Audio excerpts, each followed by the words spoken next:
Қамшыбек Қыдыршаевтың қолында аябай чоң таяқ бар да, аябай чоң бийлик.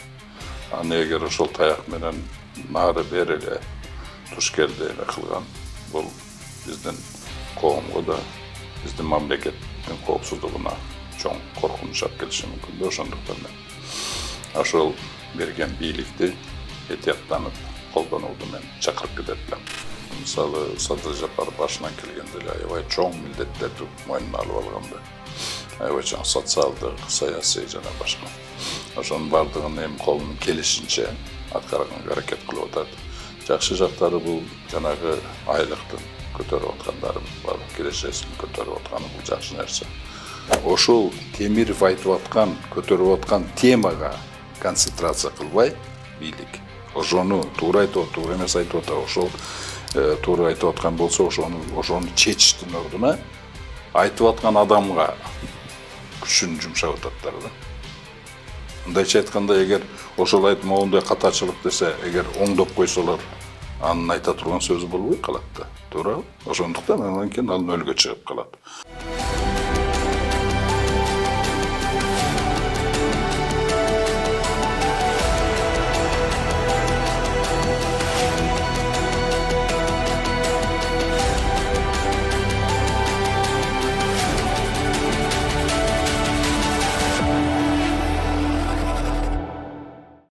Саламатсыздарбы? Бүгүн биздин студиябызда конокто Жогорку Кеңештин депутаты Султанбай Айжигитов болмокчу. Агай, саламатсызбы? Кош келдиңиз биздин студиябызга. Агай, сиз 2 күн курултайда жүрдүңүз. Алгач эле сөздү ошол курултайдан баштасак, кандай өттү курултай? Негизи эле делегаттардын курамы кандай түзүлүптүр? Мен чынын айтканда курултай боюнча анча мынча күмөнүм бар болчу да. Кезектеги эле дежурныйдагы курултай болуп калабы деп. Бирок мен өзүм 2 күн катыштым. Ошондо мындай элдик курултайга жакын эле курултай болду да. Мындайча айтканда кемчиликтери бар, конечно. Анан кийин жанагы негизинен бош эле шайланып келгендей сезилет бардыгы. Анан, видимо, бийликтин жагынан деле эмелери, делегаттар келгендер деле көрүнүп турат да. Эми общество ошондой да, бийликти колдогон бар, колдобогондор бар. Негизинен шайлоо, делегаттар шайлоо мен оюмча мындай эркин эле болгондой сезилди да мага. Мен жанагы Бакиевдин убагында курултай болгондо ошондой эсимде бар да. Биринчи күнү эле ошондой острый эмелер болгондо, суроолор болгондо, биринчи күндөлөр болгондо, эми экинчи күнү башталганда уже бүт бар тизмеге салып, бере турганга берип, бербей турганга бербей болуп кондой болуп калды. Анан дагы мен бир эме кылганым, мындай курултайларды 1000ден ашык делегат келгенден кийин 2 күн аздык болуп атат да. Ошондуктан жок дегенде 3 күн кылып койгондо жакшы болмок да. Себеби көбү, мисалы күнүнө где-то 60га жакын киши сүйлөп аткан болсо, 1000дин ичинен 120-150ге жакын киши сүйлөп калды да, мындайча айтканда. Аларды баардыгы эле бир айткыла деп жөнөткөн да. Ошол жагынан мен ойлойм, делегаттардын арасында анча-мынча наразычылык болуп калды да. Бирок ошого карабай, мен ойлойм, бул курултай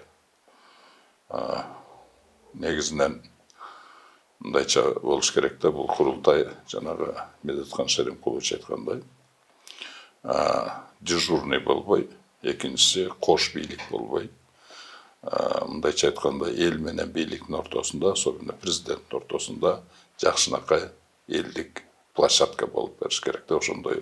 Ошого жакын болду. Мен ойлойм, эми анча-мынча кемчиликтерин кийин көрөбүз да. Анан дагы бир нерсени мен айткым келет, ошо резолюциясын карасам, аябай көп нерселер жазылган, бүт бардыгы рекомендация катары. Анан ошонун ичинде жанагы эл айтылбаган темалардан кирип калганда, мисалы административдик, территориалдык реформа деген, бул 2000 канчанчы жылдан бери эле келе жаткан нерсе. Ошону аймактар байландырабыз, аймак системасын өтөбүз деген. Ошол эмени мен башынан эле буга каршы болуп келатканмын. Бул ката нерсе деп ойлоймун да. Себеби деген, булар ойлойт, биздин өнүкпөгөнүбүз ушул административ территориалдык мындай бөлүнүшүбүз туура эместиктен биз өнүкпөй атабыз деген ойду айтаттар да дайым. Өнүккөнгө ыңгайлуу эмес биздин административ бөлүнүшүбүз деп. Мен айтат элем, биздин эмебиз такыр башка жакта өнүп келатканыбыздын себеби. Ал аябай терең жагында да, бул жанагы саясий жагында, андан кийин финансылык жагында, финансоо-экономикалык жагында да. Себеби деген биз башынан эле Акаев өзү баштап жана эгемендүүлүктү алганыбызда ээрибизге туура эмес отуруп алганбызда, кыйшык отуруп алабыз, ошондон бери түздөлбөй келатабыз.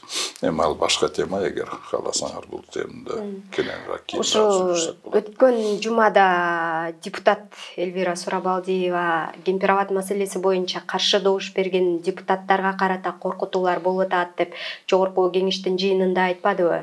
Анан сиз дагы ушул Кемпирабад маселеси боюнча каршы добуш берген депутаттардын арасындасыз да? Ушул боюнча айтсаңыз, сизге карата коркутуулар болгон жокпу? Мага лично эч кандай коркутуулар болгон жок. Даже мени менен бул жөнүндө бирөөлөр сүйлөшкөн деле жок. Мындайча айтканда, билбейм эмне себептен, но бирок тигилер айтып атпайбы, туугандарыбызды иштен алды, андай тигинде туугандарыбызды кысымдуу көргөз. Мен бир туугандарым бардыгы ишсиз. Алар эч жерде иштебейт. Же пенсияда, же болбосо өз тиричиликтерин эле кылып жүрөт. Ошондуктан, может быть, мен эчтекени сезген жокмун. Себеби аларды кыса турган эчтеке жок да. Эчтекебиз жок. Ошондуктан мен өзүм личный жөнүндө айта турсам, мага эч кандай кысымдык болгон жок. Коркутуулар да болгон жок.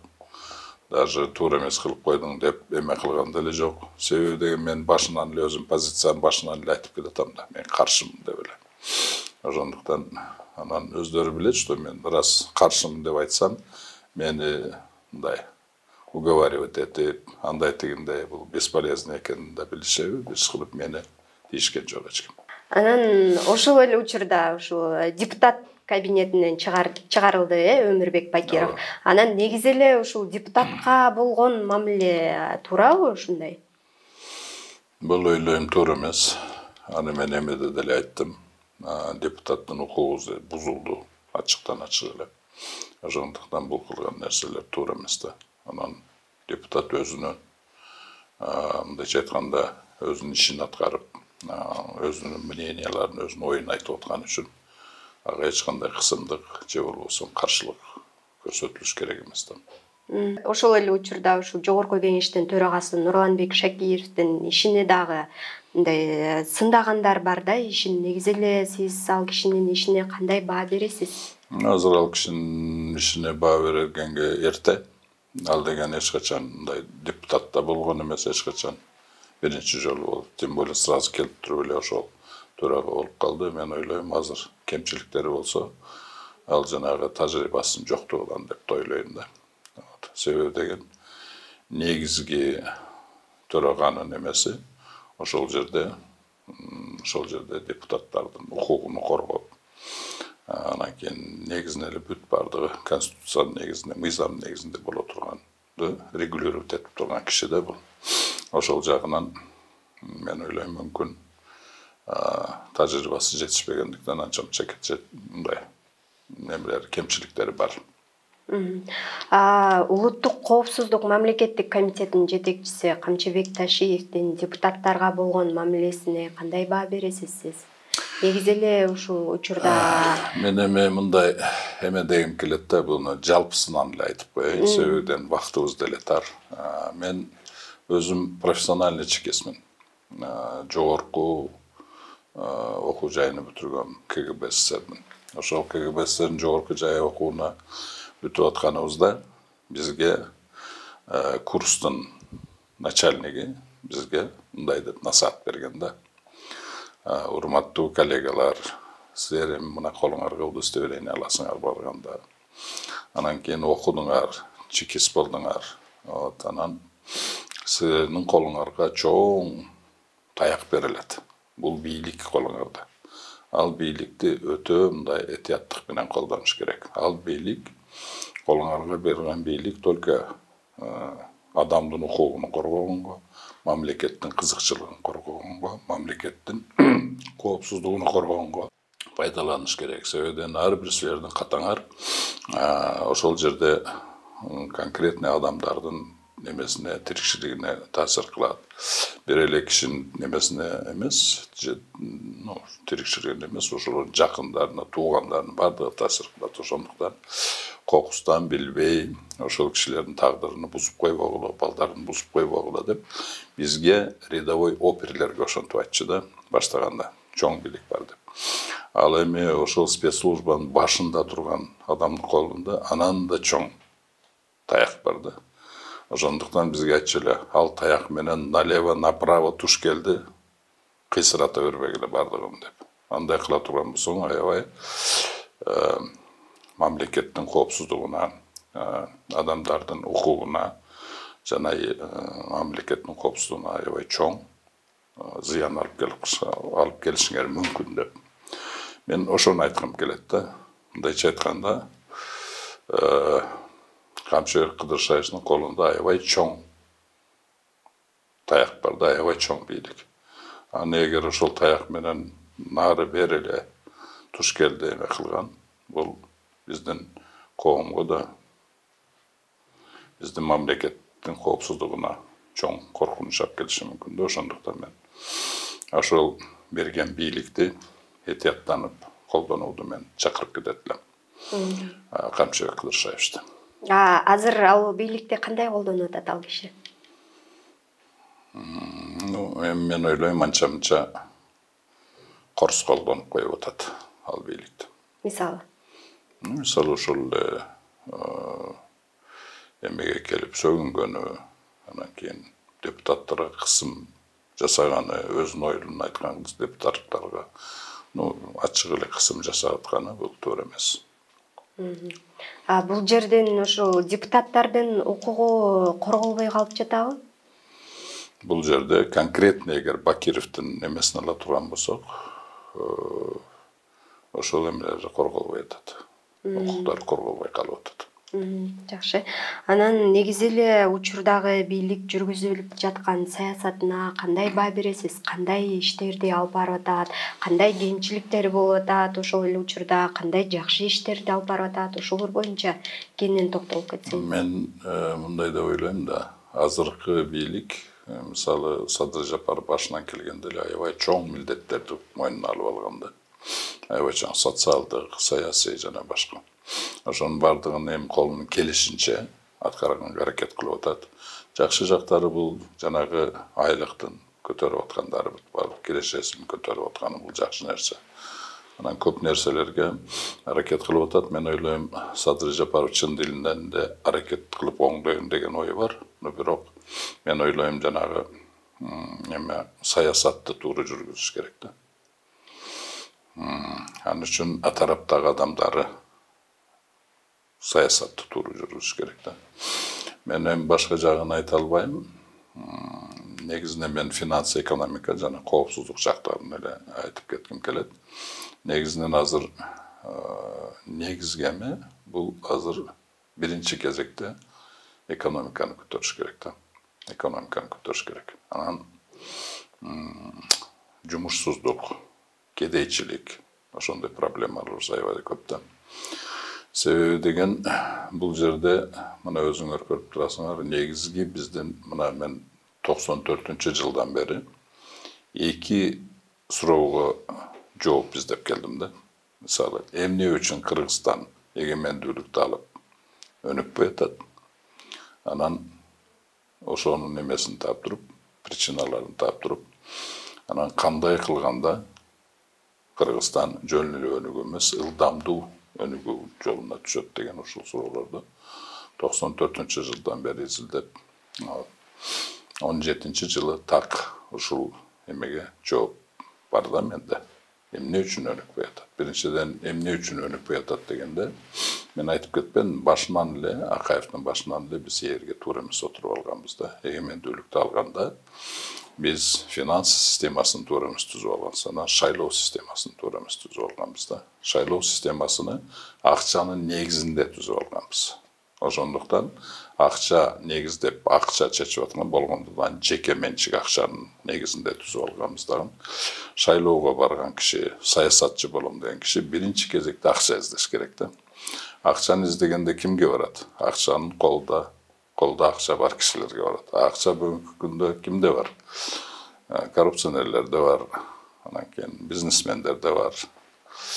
Her türlü jollar menen akça kılgan adamlar da var da al tuğru jol menen, tuğru emes jol menen bir akça kılganlar al başka. Bürokalar bizden nasleniyozdan ötüp geçse 5%'ını ile tüzöttü. Может быть, даже 1% şol şaylowdu karjılay turgan, koldan kele turgan adamlar 1%, 2-3% kezetpegen kişilerden. Kalgandары 97%, 95% anday emes yok. Karşılay turgandagın bir neme var, sırtkı bulakları var. Sayasatçının karşılay turgan. Ошондуктан başынан bu iki sayasatçı iki şul bulaka göz karandı olup kalat da. Birinci oşol bay gruppalardan göz karandı olup kalat, ikinci sırttan ala turamızsa sırtkı bulaklardan, finansı bulaklardan göz karandı olup kalat. Ошондуктан bu sistema menen заведомо başынан ele akçаны alıp turgan eme kılgan, elge sözdörü berip atkan sözdörü bir bolat, atigi karşılap atkan adamların kızıkçılığı başka bolat dağın. Oşondan keyin elge aytkan sözünü keyin atkarbay, negizinden bayağı karşılagan adamlardan je karşılagan güçlörünün kızıkçılığını aldına koyup şonun kızıkçılığını atkarıp kılat da bu заведомо banday korrupsiyonlu ayabay bulağı uşuldu. Korrupsiyon bulağı uşul. Anan keyin dağın ikincisi biz janağı finans sistemabızdı başынан denizine kreditni sistemabız tüzgündü. Bu maunday sistema tüzülüp kalgandı. Laqayev'tan beri tüptölüp kalgan. Kandaydır bir jol menen, nevazne, жақсы жол менен, жаман жол менен капиталды топтогондон кийин анан ошол рынокко, ошол системага, финанс системага салсаң, ал өздөн өзү көбөйүп, ошол акчанын бардыгын концентрировать эте берет да ошол капиталдын тарабына. Ошондуктан ошол финанс система менен ошол финансовый система негизинде биз экономикабыз жүрүп атат. Анан кийин ошол финансовый система мындай калып келип атат да, мына күндөн күнгө кичинекей мындай группа байыгандан байып атат, а негизги күндөн күнгө кедейчиликке батып келатат. Муну биз 30 жылдан бери өзүбүз көрүп атабыз. Анан дагы өнүкпөгөн негизи, эң негизгиси биз башынан эле мындай деп саясаттап келатабыз да, экономика саясатты бул мындай деген. Бааларды кое берсек, улуттук валютанын курстарын кое берсек, анан кийин деген мамлекет эч жака киришпесе, ошондон кийин жанагы элге көрүнбөгөн, рыноктун көрүнбөгөн колу бар жокту регулировать этип өндүрүп берет деген, ошондой бүгүнкү күнгө чейин биз башынан тартып эле ушул мындайча айтканда официальный, расмий биздин экономикалык саясат болуп келатат да. А биз көрүп атабыз, бул саясатты азыркыга чейин колдонуп келатабыз да, бирок 31 жылдан бери биз көрүп атабыз, бул өзүн өзү актабай атат. Канчалык биз бааларды кое берсек де башканы ушул саясат жүргүзүп келатабыз, бирок өнүккөндүн ордуна тетирешиче жылдан жылга начарлап кетип атканыбыз ачык эле көрүнүп атат. Ошол эмеден чыгып кетиш үчүн биринчиден ушуларды оңдош керек. Биринчи финанс системасын оңдош керек. Экинчиси шайлоо системасыны, а может быть даже биринчи шайлоо системасын оңдош керек. Үчүнчүдөн анан кийин жанагы саясатыбызды, расмий саясатыбызды өзгөртүшүбүз керек да. Себеби деген азыр ошол жанагы айтып аткан расмий саясатты 2008 жылга чейин эле расмий, бардыгы эле айтсаң айтат да, бул глобалдык тенденция, бар дүйнө жүзү ушундай жашайт депчи. Чынында эле ошондой 2008 жылга чейин дүйнө жүзү ушул расмий экономикалык саясат менен өнүгүп келе жатты да. Бирок 2008 жылы кризиске учураганда, ошондон бери биз ошол глобалдык кризистен дагы эле чыга элекпиз. Мындайча айтканда, бул эмнени айтат? 2008 жылы жанагы мен айтып аткан расмий саясат, глобалдык саясат ал туңгуюкка келди да, ошол туңгуюктан чыга албай атат. Көп мына 2008 жылдан бери 15 жылга чейин, почти 17 жылдарга чейин аябай аракет кылды, ошол эски эле система менен, эски эле адаттагыдай ошол саясат менен чыгып келебиз деп, но бирок чыкпай атат. дүйнө жүзүнүн экономикасы, финансысы кризиске мындайча айтканда баткандан батып баратат. Ошондуктан азыр дүйнө жүзү совсем башка жака өттү. Жалпы эле батыш өлкөлөрү Америка башкарган батыш өлкөлөрү деле азыр ушул жаңы тенденцияга өтүп атат да, планирование менен, пландаштыруу менен рыноктун механизмдерине биргеликте эң жакшы тартарын алып коймокко. Муну азыр булар эгер Кытайлар аны мындайча өзгөчө социализм деп атасалар, азыркы эмелер болсо өз жолу менен ушул эле эмен механизмди колдонуп туруп, ушул айтып аткан нерсени колдонуп туруп, инклюзивный капитализм деп атап алгандар. Азыр дүйнө жүзү ошого өтүп атат. Мен ошого ошону менен мен эми экинчи суроого кантип өнүгүп кетиш керектен болгондо дагы ылдамдуу темп менен өнүгө турган жолго салыш үчүн жанагы дүйнөдө болуп аткан тенденцияга өтүш керек да.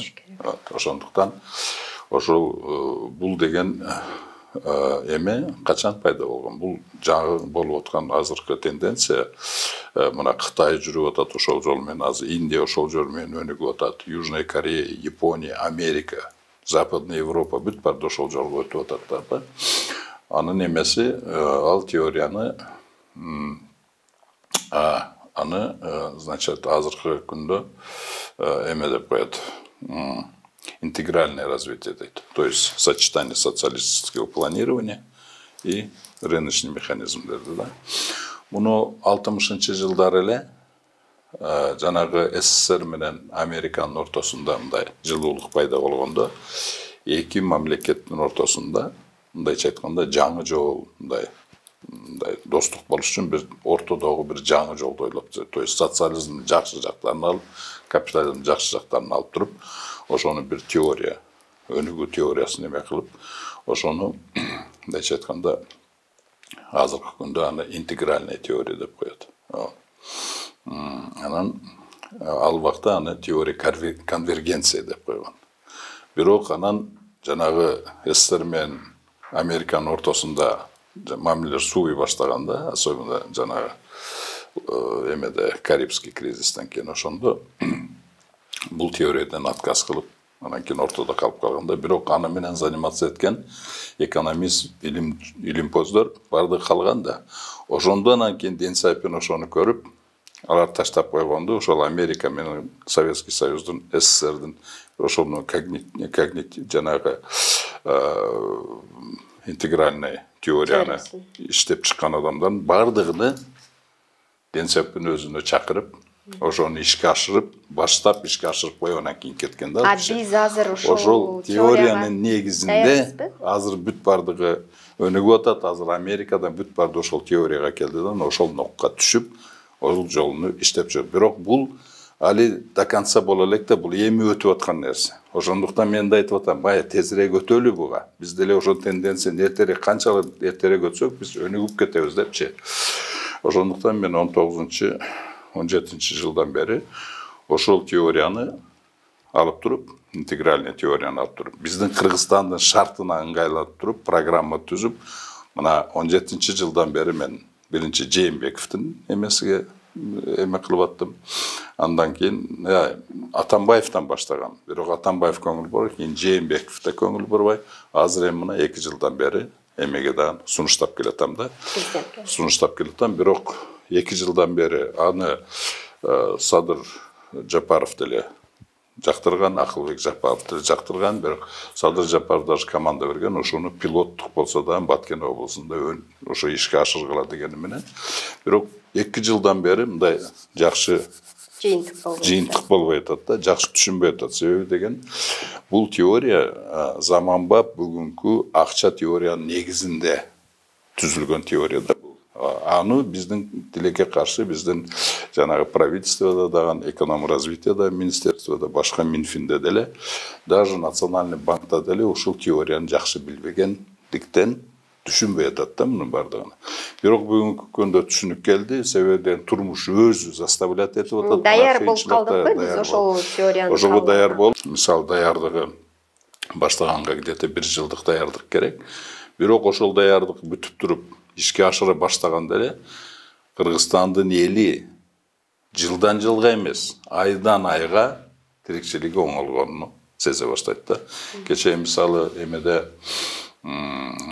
көп аябай эмелерди бир 20дан ашык рекомендация берилгенде, анын баардыгыны азыркы шартта, азыркы система менен жанагындай бүгүнкү жүргүзүп аткан расмий мындай саясатыбыз менен экономия эч качан чечилбейт да. Муну чечиш үчүн жанагы как раз мен сунуштап аткан программаны ошону ишке ашырганда, ошондо анан кийин уже жылдан жылга эме болот. Андан тышкары мен эмесин неме кылгандын мындай да эң негизги жанагы биздин расмий жанагы жүргүзүп аткан саясатыбыздын эң жаман нерсеси биздин өкмөттүн ролуну вообще сыртка чыгарып койгондо өкмөт эчтеке киришпеш керек деген.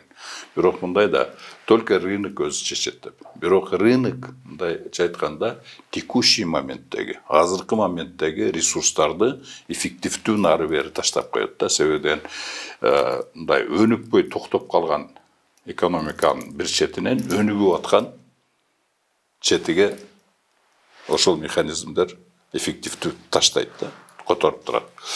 Но бирок өнүгүүгө, узак мөөнөттөгү өнүгүүдө рыноктун механизмдери чече албайт эч качан. Аны правительство чечиш керек. Ал мындай узак мөөнөттөгү концепция түзүш керек.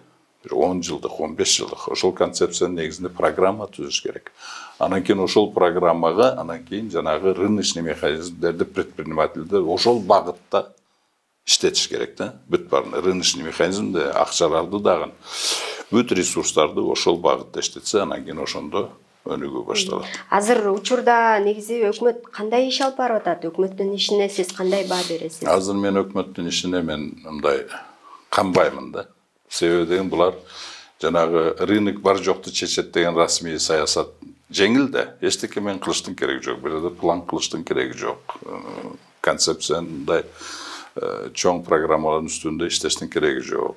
Эч кандай бир мындайча айтсам, квалификация деле керек эмес. Рыноктун эле таап берген нерсесин бюджетке терип туруп, анан кийин жанагындай алып бөлүү менен ора болуп атат да. А вот кошуп көбөйтүш керек да. А вот кошуу менен көбөйтүү менен эч кимдин иши болбой атат да. Мисалы мына бюджетти көбөйтөбүз деп атпайбы?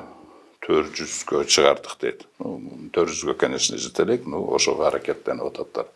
Но бирок мунун көбөйтүүдүн эме себеби эле жанагы эмелерди киреше механизмдерди мындай совершенствовать этип атат да. Кыргызча кандай болот эле? Жакшыртуу максатында да административный нерселер. Но бирок аны менен конечно совершенствовать ал бар мындай резервдер. Но бирок ал көп эмес да. Ал резервдер там совершенствовать этип жийип алган совершенство болгон сайын ал азайып жок болуп кетет. Негизги бюджетти көбөйтө турган булак бул экономиканын өнүгүшү жана өсүшү. Вот ошондуктан ошол жагына көңүл бурбаса бул деле барып туруп түпкүгө пайда болот. Анан кийин чересчур жанагы болгон эле бизнестен утура эле жанагысына резервдерди таап, эгер анан сора бере турган болсо, мамлекет менен бизнестин ортосунда аябай чоң конфликтке алып келет. Ажырым пайда болот. Ал ажырым уже пайда болду бүгүнкү күндө. Анан кийин бизнес мындай да, бизнес революция эмес, көчөгө чыгып тополон кылбайт. Алар просто акчасын башка жакка алып кетет. Капиталын алып кетет. Же болбосо эмесин жаап коет. Ошондой да, ошентип эме кылат. Ошондуктан азыркы күндө уже ошондой мындай немелер уже пайда болуп атат, ушул чоң сигналды. Ошондуктан азыр тез түрүндө мен азыр предлагать этип аткан эмеге мен азыр деле айтып атам бардыгына, президентке деле, кайра эле Акылбек Жапаровго деле ушуну тездетип ишке ашырыш керек. Болбосо кеч болуп калат. Эгерде биз жанагы болуп аткан тенденцияга азыр баардыгы өтүп атканда биз да эгер өтө турган болсок, биз өнүккөн мамлекет болуп кетишибиз ыктымал да. Вот 5 жылдын ичинде мындайча айтканда кедейчиликтен чыгып кеткенге, анан дагы өнүгүп кеткенде. А эгерде биз баардыгы өткөндөн кийин анан биз дагы өтүшүбүз керек десек, биз кайра эле жанагы куйругунда болуп калабыз. Процесстердин артында болуп, кайра эле кедейчиликте чыкпай калабыз да. Себебен бүт уже мировой рыноктагылар жанагы жаңы нух менен кетип, бүт барды жайланып бардын ээлеп алгандан кийин анан бизге жай калбай калат да. Ошондуктан азыр муну тездетиш керек деп мен ушунун үстүнөн иштеп атам. Негизи мен саясатым ушул жагынан да. Ушул жагынан себеби деген азыр революцияларга деле мен каршымын, себеби деген революциялар мына 3 революция болду. Эч кандай жакшылык алып келген жок да. Алар только бийлик деле революция менен оңолгон жок да. Аны эме кылыш үчүн жанагы мен айткан экономиканы жана өнүгүү жолуна түшүш керек. Ошол жагынан. Агай, убактыбыз жетип баратат. Акыркы суроомду узатайын сизге. Ушул сот иликтөөчү журналист Болот Темировду Кыргызстандан чыгаруу боюнча чечимин кабыл алып, ал чек арадан чыгарылбадыбы Кыргызстандан. Анан негизи сиз бул чечимди өзүңүз кандай кабыл алдыңыз? Вообще мындай да кайра эле жанагы катачылыкты айтып атам да, ката кетирип атат. Себеби деген ошол Темиров айтып аткан, көтөрүп аткан темага концентрация кылбай бийлик. Ошону туура айтып, туура эмес айтып атат. Ошол туура айтып аткан болсо, ошону чечиштин ордуна айтып аткан адамга күчүн жумшап ататтар да. Мындайча айтканда, эгер ошол айтып моундай катачылык десе, эгер оңдоп койсолор, анын айта турган сөзү болбой калат да. Туурабы? Ошондуктан андан кийин ал нөлгө чыгып калат. А бул жерге болуп аткан чындык нерселерди айтып атат да алар. Чынында эле мындай болуп аткан чындык нерселерди айтып атканда, ошонун үстүнөн иштештин ордуна жанагы чындыкты айтып аткан адамдын үстүнөн иштеген бул туура эмес да. Себеби деген, эгер ошол айтып аткан чындыкты оңдоп койсоң, бул айтып аткан киши өзү эле оозу жабылып калат. А мындай жөн эле биякта оңдобой туруп эле муну сүйлөтпөй коем деген, бул биринчиден өздөрүгө эле зыян да. Шуну атасызбы? Себеби деген, ошондой каталарды айтып турган бир эме болуш керек да. Ал оппозиция болобу, же жөн эле конструктивный оппозиция болобу, же жөн эле чындыкты айткан адам болобу. Ошолордон анан кийин моундай нерселерди күрөш үчүн айтып аткан нерсесин эгер чындык болсо, аны жоюп жок эме кылганга оңдошко ошол жагга буруш керек деп ойлойм да. Ошондуктан бүгүнкү күндө Раз Темиров ошону айтып атканда көп нерселерди, мындайча айтканда, биякта оңдош керек да. Ошондо Темировдун деле оозу жабылып калды. Азыр эми Темировду чыгарып бергени, бир эле Темиров эле башкаларды эме кылган деле, бул только бийликке, только терс нерсе алып келет да.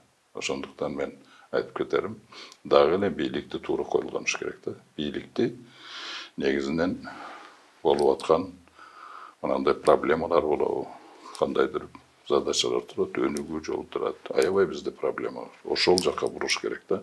Бул айтып аткан кишилерди көрүш керек. Туура айтып атабы, туура айтып аткан болсо, ошол туура айтып аткан нерселерге көңүл буруп, ошонун баарын оңдош керек. Ошондон анан беркинин айта турган, терс айта турган базасы болбой калат. Дагы бир суроо жаралып атат да, негизи эле учурда ушул сөз эркиндигинин абалы кандай Кыргызстанда? Сөз эркиндигинин абалы жакшы эле. Мындайча айтканда, эчтеке карабай, мына 30 жылдын ичинде биздин жетишкендигибиз бул демократия жагынан сөз эркиндигине жетиштик да. Кече курултайда деле көрдүңөр кандай түздөн түз эмелерди айтты. Ошол Жылдыз Жолдошова, башка делегаттар деле түздөн түз айтып атты бүт бардыгын. Бул деле сөздүн эркиндиги. Другое дело, бул сөздүн эркиндигиге айтып аткандарга бийлик кандай реакция кылат? Мен ошол жеринде айтып атам да. Ошондо жанагы айтып аткан кишилерге концентрация кылбай, мындай көңүлдүү айтып аткан иштерине, ошол айтып аткан көйгөйлөрүнө концентрация кылып, ошол жагга көңүл буруш керек деп ойлойм да. Ошондо анан туура болот. Ошондо эл дайыма колдойт. Жанагы айтып аткан кишилер деле мындайча айтканда, оозулары жабылып коет деп койсо болот да, мындай грубо айтканда. Жакшы агай, ушуну менен маегибизди жыйынтыктайлы. Убактыңызды бөлүп келип бергениңизге ыраазычылык билдиребиз. Сиздер менен мен Кымбат Турдубекова болдум. Политклиниканын YouTube каналына, Facebook баракчасына жазылууну унутпаңыздар. Сак саламатта туруңуздар.